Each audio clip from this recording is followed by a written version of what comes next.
标题电视剧《风声》研讨会在京举行，探索谍战剧新样式。中国文艺评论家协会名誉主席李准，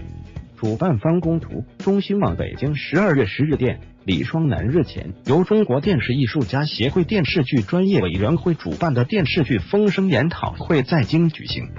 风声》是企鹅影视自主控盘的首部电视剧，改编自麦家的同名小说，由李云亮执导，徐璐、文咏珊、赵立新、张志坚、杨佑宁、于海磊、牛子帆领衔主演。研讨会上，《风声》的主创团队分享了作品的创作初衷与拍摄历程，与会专家则围绕探索谍战剧的新样式展开了热烈讨论。中国电视艺术家协会名誉主席赵化勇表示，《风声》作为一部谍战剧，最大的特点就是人性化而不脸谱化。这部戏介于主旋律与多样化之间，可看性很强，值得探讨。中国电视艺术家协会名誉主席、电视剧专业委员会名誉主任赵化勇。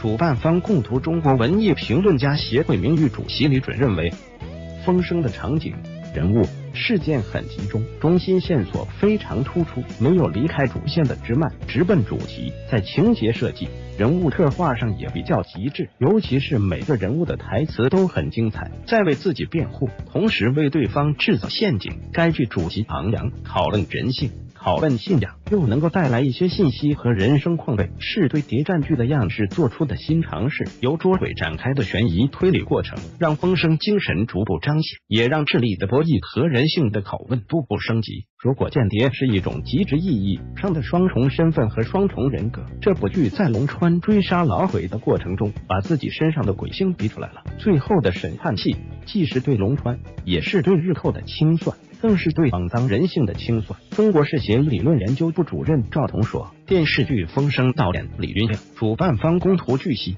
风声》从2016年7月筹备，于2017年10月4日杀青，将于2019年在腾讯视频上线。该剧以经典 IP 为基础，在忠于原著的基础上，力求进行创新延展，用季节化的表现方式呈现故事，以群像戏码搭配快节奏烧脑剧情，是对谍战类型剧的一次尝试。不过，《风声》导演李云亮亦在研讨会上透露接戏时的顾虑。如何把一部已有前作的谍战经典拍出新意，是主创团队的核心思考。互联网影视行业进入到精品化制作的上升阶段，让优质内容拥有长线效应，实现正向价值输出，逐渐成为互联网影视从业者的社会责任。企鹅影视高级副总裁韩志杰表示，对我们而言，是否开发一个项目的核心在于故事本身。小说原著作为谍战经典，故事性和逻辑性相当极致，是吸引我们的最大动力。更重要的是，通过对用户需求的洞察，我们发现年轻受众对表现家国情怀的作品并不排斥，甚至讨论和观看都表现得非常活跃。我们觉得有责任和义务开发这个题材，向年轻受众传达正能量，并去激活这个题材的价值。完。